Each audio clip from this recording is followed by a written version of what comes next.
And I'm Jordan Heim. Welcome to the season finale of the C&J Project. Pretty exciting stuff, Shannon. This is 7 really episodes. exciting. This is the last one. This is where we're at. Our last one for the season. It's been a fun journey. 7 episodes. It's an interesting, fun journey. But we got there. 7 good. episodes. I hope you guys have been watching. If you haven't, hope you've enjoyed them. If not, you're wrong. Don't watch them then. I don't know. No, watch them. Just watch them. Even if you don't enjoy them. That will just bring us into our first one because that banter was stupid. Yeah. And we just babbled stupidly. So we'll go to #YouAreStupid. A young man from Maine, Brian Genest, decided that he had the opportunity of a lifetime to take a selfie with a squirrel. Genest was hiking out in John Chestnut Park, close to Tampa, Florida, with his mother when the opportunity arose. Genest was able to get so close to the squirrel by making a clicking sound with his mouth. The interested squirrel was willing to let him come closer, but was not willing to cooperate for the photo shoot. While taking the selfie with the squirrel, the mixture of the flash and the shutter sound startled the squirrel, prompting the squirrel to attack Genest. The squirrel climbed under his shirt and hung onto his back until Genest fell to the ground, scaring the squirrel again, making him run away. Genest's mother was nearby to help shoo away the squirrel, but made sure she snapped a few photos of her own as the angry squirrel attacked her son. Neither Genest nor the aggressive squirrel were harmed in the making of that selfie. Well, that was a very interesting selfie right there. Yeah, I mean... we could probably go and take selfies with our squirrels on campus. Because there's a lot of them. Yeah. And they're pretty, domesticated, calm squirrels. I think we could, we definitely get away with taking selfies with squirrels. Yeah, well, speaking of selfies with squirrels, there was a man, actually, he was shopping at Target. Do you like Target? I mean, I do like Target. I do end up spending an obscene amount of money every time I go, but I do like Target. Right. I think it's great. Well, there was a man shopping at Target when he noticed something that stopped him cold. Cold. The Doritos were refrigerated. They were in a refrigerated case alongside the cheese and the fresh ground meat. So people were asking themselves, is this yet another strange new variety of Dorito? Or is this a strange new habit at Target? Well, I did a little bit of investigating because I, like to do investigating and stuff like that. And so I did some investigating, and I actually went to the Target here in Sioux City. I did some online research. And I saw a Vine posted, and it had a sign above. It was a Vine of the Doritos in the refrigerator, and it said "Make a walking taco." Oh. So I mean, it's a pretty smart thing to do. You just put everything there. It makes sense. Went over to the Target here in Sioux City to check to see if they had their Doritos in the refrigeration section, and turns out they didn't, but they did have party-sized Doritos for $4, and so I thought, it's the last episode, let's have a party with our party-sized Doritos. My fingers are gonna get dirty. Well, life goes on, so. Life goes on. Cheers. Cheers. Oh.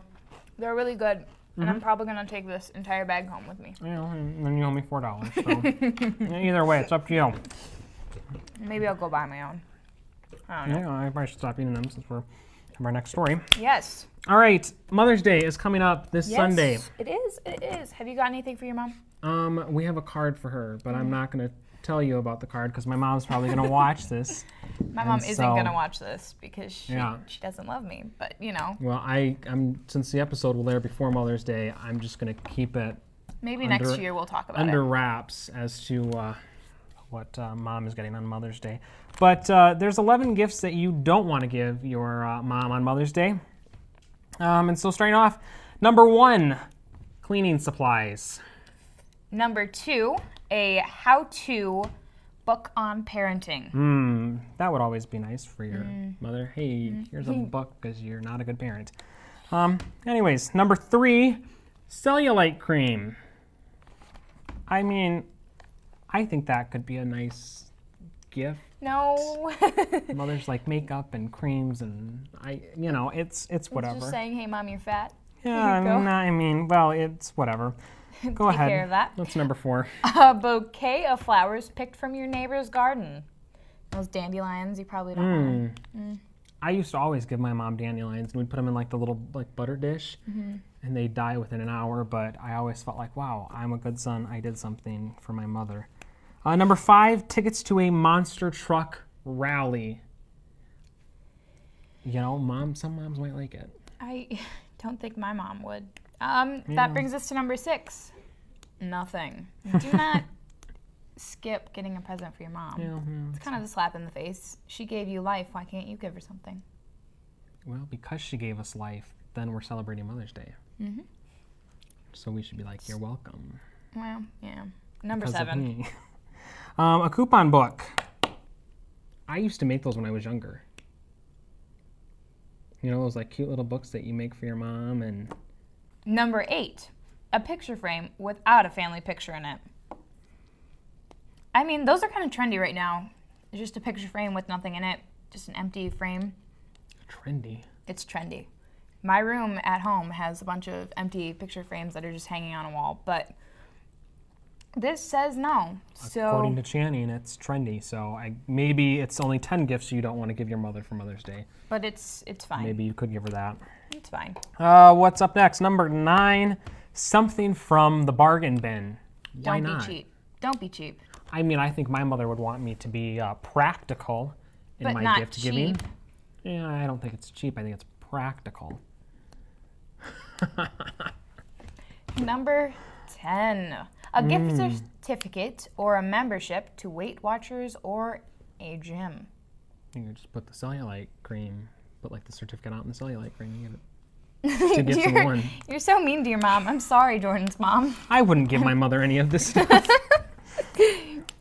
Well, you gave her coupon books, dandelions.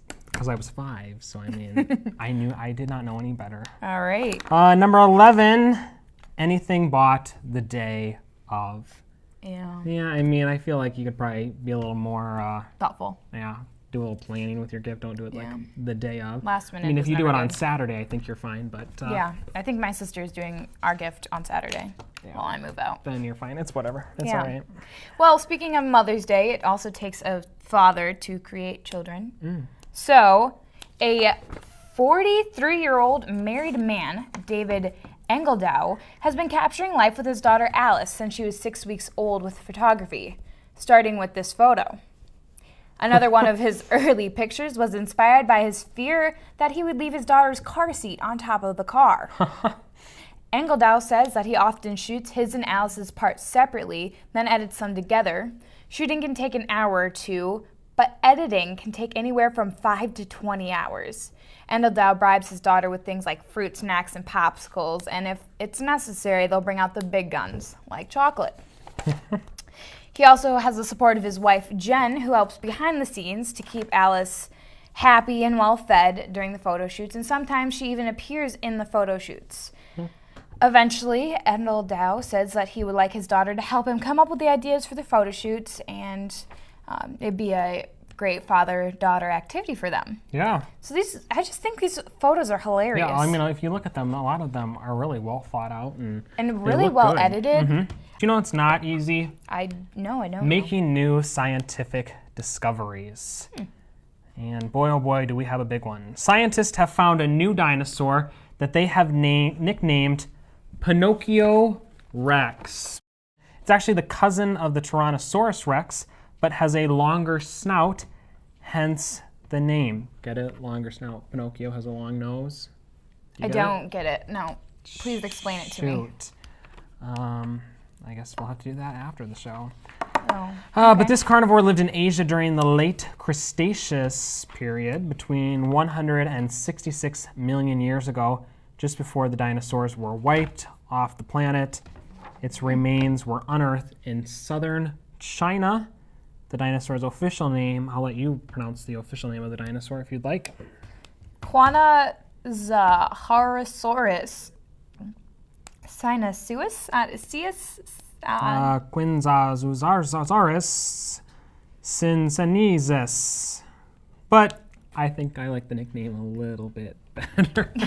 I can say the nickname. Just so, a little bit. Quinasat Horace Auroris Sinus. I think it's about that time. So, but since this is our season finale, we're not going to have any more episodes. That's correct. What's your plan for the summer? Well, my plan for the summer is to work in a factory for the 3rd summer in a row. I will work 8 hours a day, 5 days a week, sometimes more. It's a great old time packing ice cream cones in Mars, Iowa. Sweating, but I'll lose weight. Any other big plans or anything? I mean, I hope to get into shape this summer. Don't we all? I know, it's the goal for everyone. Don't we all get in shape, get tan? Oh, I don't like being tan. I burn. Come back a whole new you for the fall. Well, what about you? I got a few things planned. Going to a few conferences, doing a few things like that. I get to actually have my wisdom teeth removed. So that'll be a nice experience to have. You have to Snapchat me. I'll be working at a greenhouse in my hometown. Do some landscaping jobs. Some pretty fun stuff like that. Well, and I guess the last thing is thank you to the viewer for kind of following us along this journey. This was kind of just a shot in the dark. We wanted to do this talk show, and thankfully we had the people. It happened. Yeah. That was the biggest thing for me. I thought just making this happen was really cool. And then we have a great crew. Seriously, thank them so much for taking the time out to deal with us. We're not easy people to deal with. We're difficult to deal with, so. We really are. Life goes on. And definitely a big thanks to everyone in the mass comm department who's helped us. Dave Mattson, who is the advisor for MCTV. He bends over backwards for us. Yes, he has helped us. He's been a big reason why this show was able to happen. He was excited when we brought the idea to him, and he was a big supporter. So thank you, Dave.